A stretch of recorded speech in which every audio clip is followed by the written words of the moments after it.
السلام علیکم محترم دوستانو، په دې هیله چې ټول به راته روغ جوړ اوسئ.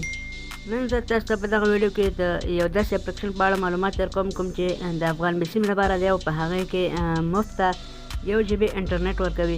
دغه طریقه باید ما تاسو ته مخکې ښودلې وی، خو زه د یو څه مشکلاتو په خاطر باندې ونه توانېدم.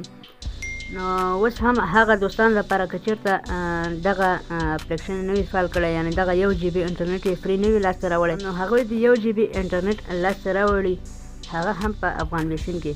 نو په دغه ویډیو کې زه تاسو ته د دې په اړه طریقه ښایم چې دا موږ څنګه ترلاسه کړو. ټول اول دغه اپلیکیشن چې تاسو کوم یو په سکرین باندې وینئ، د دې لینک به زه په ډسکرپشن کې واچوم، له هغه ځای څخه یې په اسانۍ سره ډاونلوډ کړئ دغه اپلیکیشن. کله مو چې دغه اپلیکیشن ډاونلوډ کړ نو بیا به دا خلاص کړئ.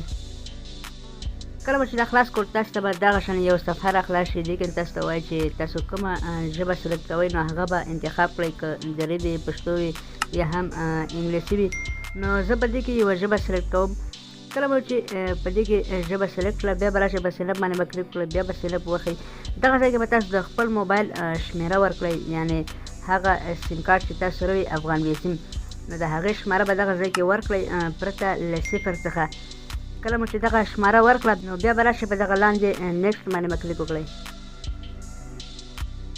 دغه ځای کې به لږ صبر ورته وکړئ تر څو دغه شمېره واخلي. نو دغه شمېرې ته به اوس یو کوډ راشي، 6 نمبري کوډ به ستاسو سیم کارت ته راشي.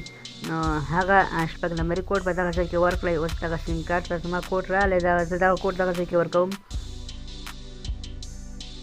نو کله چې مو کوډ دغه ځای کې ورکړ بیا په نیکسټ باندې کلیک وکړئ. نو اوس به راشئ په دغه لومړي ځای کې به خپل نوم ولیکئ، یعنې ستاسو نوم چې څه وي یا سیم کارت په کوم نامه ثبت وي. که چېرته تاسو هلک وئ نو میل به انتخاب کړئ، او که چېرته نجلۍ وئ نو بیا به فیملی انتخاب کړئ. نو کله مو چې دا انتخاب کړ بیا به راشئ دغه ځای کې به خپل د پیدایښت تاریخ ورکړئ، یعنې تاسو په کوم کال کې زیږېدلي یاست. هر رقم چې وي خیر توپیر نه کوي، خو حد اقل تر 18 کالو زیات عمر وي نو دا به دې لپاره ښه وي. نو کله چې مو عمر برابر کړو بیا به اوکې باندې کلیک وکړئ. بیا به راشئ په دغه ځای باندې به کلیک وکړئ. دلته به تاسو په خپل ولایت انتخاب کړئ، یعنې په کوم ولایت کې تاسو اوسېږئ نو هغه ولایت، د افغانستان ټول ولایتونه دغه ځای کې راوړي، نو هغه ولایت به ورته انتخاب کړئ. بیا به په ساین اپ باندې کلیک وکړئ. نو ستاسو اکاونټ جوړ شو. اوس به راشئ بیا به په نیکسټ باندې کلیک وکړئ. لږ څه صبر به ورته وکړئ. نو دغه دی زموږ اکاونټ جوړ شو. نو اوس په دغه کې اوس 1 GB فري انټرنیټ څنګه ترلاسه کړو، نو تاسو به راشئ په دغه ځای کې ریډیم 1 GB ریوارډ، نو په دغه باندې به کلیک وکړئ.